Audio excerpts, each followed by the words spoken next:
तो देखो आपकी जो भी मेडिसिन है आपको प्रॉपर अच्छे से बताऊंगा कैसे काम करने वाली है, उसके एग्जांपल्स देखेंगे हम। एग्जांपल्स को हम अच्छे से समझने वाले हैं कि कौन सी एंटीबायोटिक आपकी किन किन बीमारी में कौन कौन से इन्फेक्शन में दी जाती है।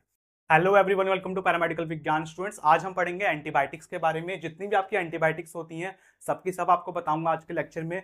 कौन सी एंटीबायोटिक किस बीमारी में दी जाती है वो आपको बताऊंगा, क्लासिफिकेशन क्या होती है उसको हम अच्छे से समझने वाले हैं, और कौन सी एंटीबायोटिक आपके कैसे काम करेगी वो बताऊंगा। जितनी भी आपको मेडिसिन मैं बताऊंगा आज के लेक्चर में वो सारी की सारी आपकी जो मेडिसिन होंगी वो बहुत बढ़िया वाली मेडिसिन होंगी, सब बहुत सारी सारी अच्छी वाली एंटीबायोटिक्स हमारी होंगी।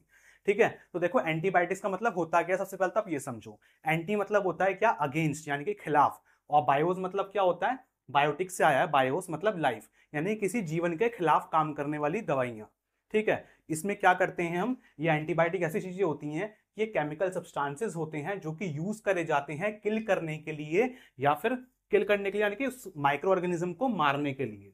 ठीक है, या फिर उसको इनिबिट करने के लिए। इनिबिट मतलब होता है रोक देना।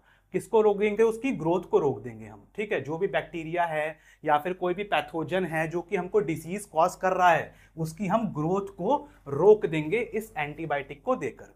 ठीक है, तो एंटीबायोटिक से हम या तो किसी ऑर्गेनिज्म को किल करेंगे या तो उसको रोक देंगे कि वो जनन ना कर पाए, मल्टीप्लिकेशन ना कर पाए। ठीक, एंटीबायोटिक की खोज किसने की थी, अलेक्जेंडर फ्लेमिंग ने।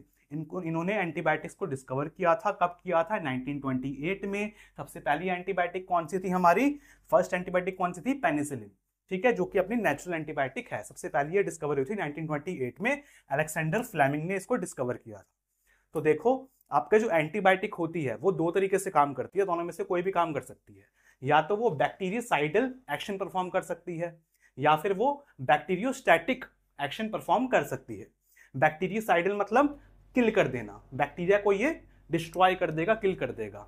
और स्टैटिक में मतलब क्या होगा, रोक देना। स्टैटिक मतलब क्या होता है, रोक देना, बैक्टीरियोस्टैटिक। ठीक है, ये क्या कर देगा, ग्रोथ को रोक देगा, इनहिबिट कर देगा कि वो ऑर्गेनिज्म और ज्यादा ग्रो ना हो पाए। ठीक है, तो इस तरीके से आपकी एंटीबायोटिक दोनों में से कोई भी मेथड से काम कर सकती है। ठीक, तो आपका जो एंटीबायोटिक होता है इसका मैकेनिज्म क्या है, काम करने का तरीका क्या है, किस तरीके से आपकी एंटीबायोटिक्स काम करती है।